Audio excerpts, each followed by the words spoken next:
Hey, legendary leader. Let's talk about how to transition from part-time to full-time in your business. As Black woman, it is probably highly likely that you also have a side hustle going, or you also want to be an entrepreneur. So let's talk about 5 steps on how you can start as a part of your career journey, making the transition and do so in a place or in a way that makes you feel confident and you can do it with ease, right? It doesn't have to be a stressful process, if you will.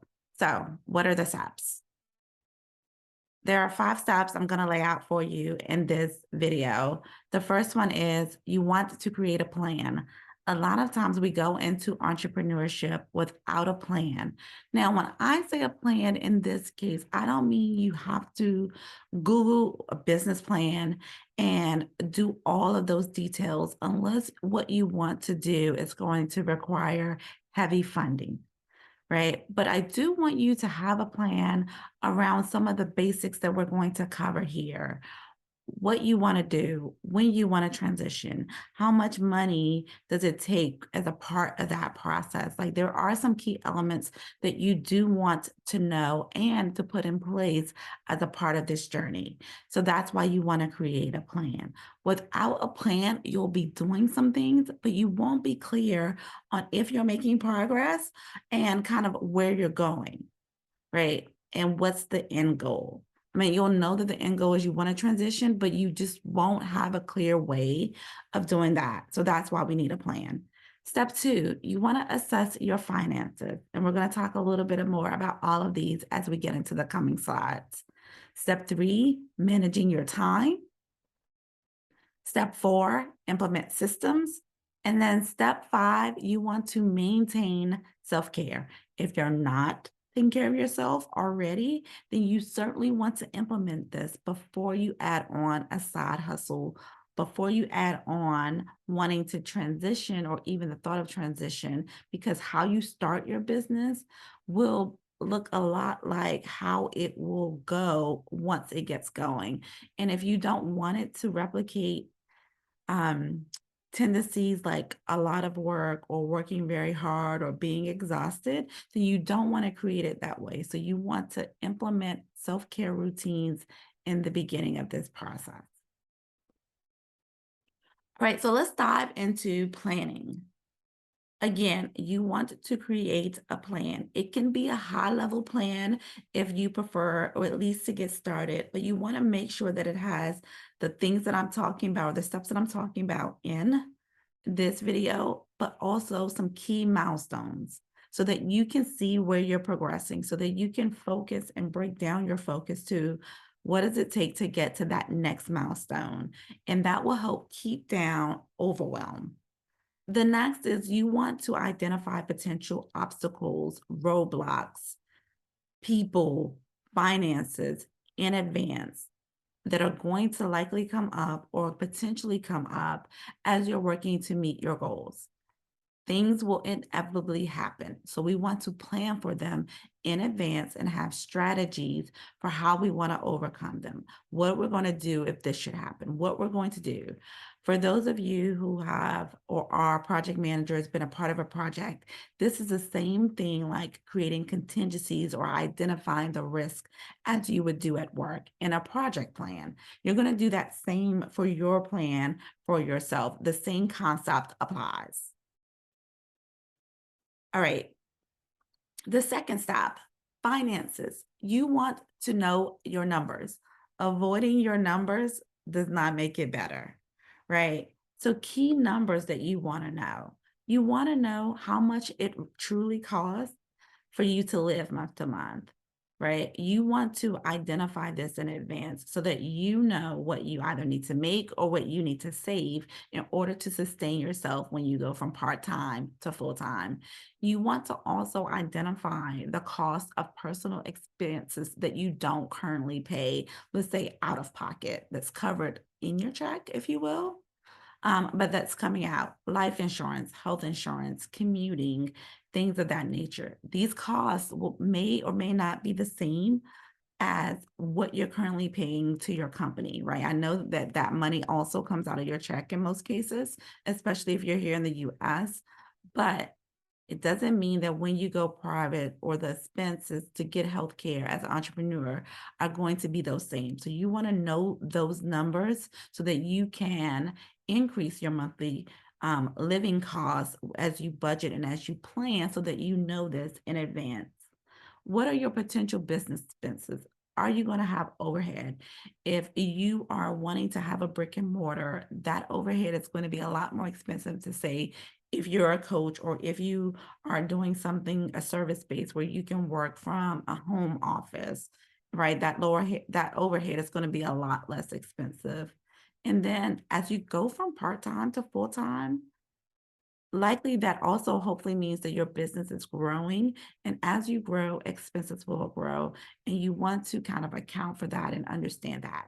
And then last but not least is a safety net, so savings, right? Like, what does that look like for you? You want to take time to really have a relationship with these numbers, really get to know them, be saving, right? So, for example, for me, I wasn't as concerned with what number I was making in my business before I went full time in my business, which I've been full time in my business for more than a year now.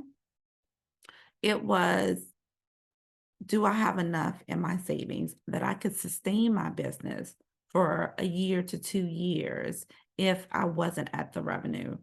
But also, I was also at a place, and we'll talk a little bit more about time here, where I could not take in on any more clients without like choosing, right? Or creating a different business model, right? I was just at capacity. And so that's something I considered before I went full time in my business. What those considerations look like for you is completely unique to you. I know another coach who was a nurse anesthetist, and she did full time in both businesses. Because she was a nurse anesthetist, she did two 24-hour shifts. So that's how she worked her full time job. And then she coached a full time clientele. So 20 women a week when it's one to one.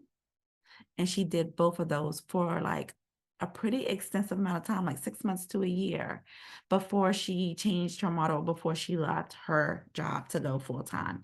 So, what that looks like is very unique to the type of work you do, the type of hours you do, what you're willing to give and take in the process. So, know that going in. Next, time management. So many of you are going to be like, but there's not enough time to do all the things. And I really want to challenge that thinking because it is likely that you are not managing your time and you're letting others dictate how you utilize your time. And when it comes to entrepreneurship, time management is a key and essential skill. It really is. I'm probably going to say, if not the most important skill, really the most important skill. It's the top three for sure. Because it doesn't matter that you don't work for someone else right now. There are still things that need to be done. And if you are not in the habit of managing your time and honoring it, planning out what needs to get done, and showing up for yourself, showing up in your business when there's no one to tell you to do it, when you're not reacting to your boss saying, can you do this, and feeling like you have to do something, you will not do it. So I want you to start now with practicing managing your calendar at work so that you're getting your work done first, and then you're helping other people. Then you're doing the other things. As you start to do it at work and you start to work through the nuances and the kinks of it, you'll get better at it and you'll be ready to go when it's time to manage your time in your own business. Yes, you have flexibility, but you still have to manage your day and you still have to be efficient and effective in order to make money, right? Another thing that you want to think about in your business as you think about managing time is, when are you working on your business and when are you not working on your business, right? So for me, I worked in my business Wednesdays, Thursdays, and Saturdays. And I communicated, not that I was working in my business to my boss, but I communicated that I was unavailable. So, hey, if you need me, I'm available Monday and Tuesday this week. Sometimes for me, it would change because my husband's calendar changes or his schedule changes. So sometimes it might be I'm available this week, Tuesday and Thursdays in the evenings if you need me. But when I'm not available, I am not available, right? If I'm coaching clients on Thursdays from 6 to 10 in the evenings, then I'm just not available to do company work. But I communicate that in advance and I set those boundaries in advance. And you're going to need to set those boundaries. I'm not saying people will like them. So see the video on boundaries if that makes you uncomfortable. But if you want to get to where you want to go, you've got to be the owner and keeper of your time and let people feel how they feel about you setting those boundaries. All right. The number 4, implement systems. You want to implement systems because they help also with being efficient and effective with your time, but also it allows you to get more done when you have limited time. So examples of systems could be using a calendaring system, um, Acuity, Calendly. Those are 2 of the most popular ones where you can send someone a link and they can book on your calendar. Your calendar is already set up. So like in my case, it's coordinated with my home calendar. It's coordinated with my business calendar. So when you schedule time with me, it's going to show up in all the places and I know where I need to be and I didn't do anything. If I block off time because I need to like work on creating this presentation for you guys, then it's already blocked out and people can't schedule over it. And we don't need to have a discussion about it. You want to also implement systems like how are you going to attract new business, new clients, new customers? That is a system. I know, again, we talk about systems as if they're bad things, but systems are also in place to support you, to make things easier for you when you leverage them. So make sure that you're learning systems. Systems can also be a learning curve.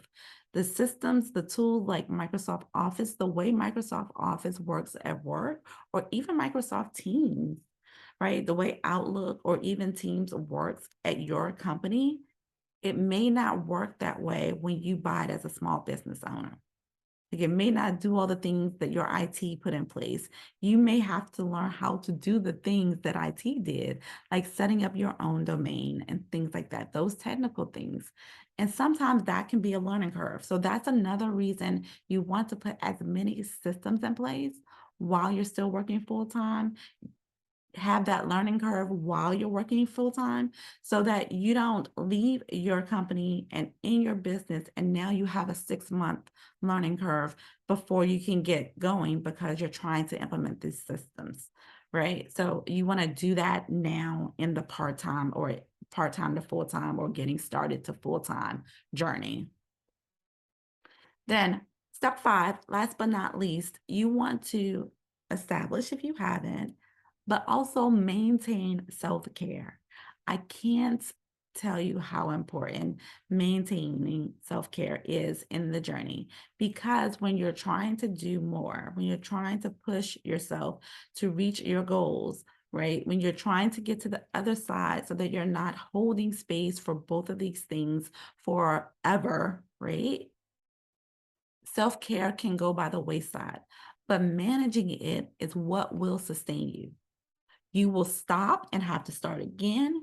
You will have a breakdown, all of these things. And I'm not saying that you won't have these things as a part of the entrepreneur journey.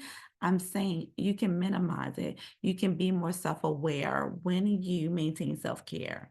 And ways to do that include maintaining physical care, getting enough sleep. I know you want to stay up all night and burn the midnight oil on your business and your day job and getting all the things done so that people can feel like you're the one is unsustainable and ultimately you'll burn out.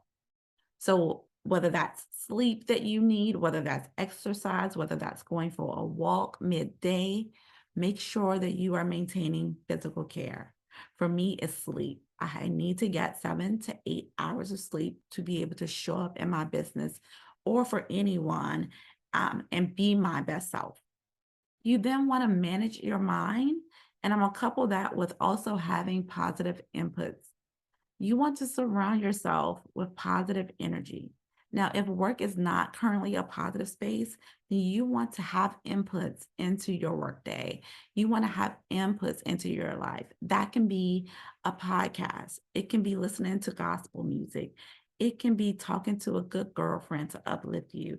It can be showing up in the community and telling everyone that you're having a hard day and allowing yourself vulnerability, right? Like it can be any of those things, but you've got to surround yourself with a way that your cup is being refilled as well. And you also want to manage your mind. We all get to places where we're like, this isn't working, and we're having negative thoughts, and it's not going fast enough, and all the things. Make sure that you are onto yourself when you're telling yourself negative things, that you evaluate those negative thoughts and that you watch the videos on mindset so that you can manage your mind accordingly and keep it moving. Then last but not least, when it comes to maintaining self-care, be willing to ask for help, sis. Please ask for help. Do not go it alone. So this goes to the rule, all roads to success include people. And because you're in this community, we are your people. We are willing to help you on your journey, both in your career and as you're transitioning, if that's what you're choosing to do. Because entrepreneurship is also a career, it's just a different title for the one that you've chosen, right? So, no matter what it is for you, be willing to ask for help. Be willing to leverage the resources, the knowledge, the love that you can find in this community or in your circle of friends, wherever that is for you. Be willing to tell people what's going on for you and allow room for them to step up. Allow space to be willing to receive good things. All right, that is all for this video. Make sure that you also download the mini planner for this so that you can, in one like journal, one document, have all of these steps mapped out so that you can track your progress, your milestones for your journey. Have a good one.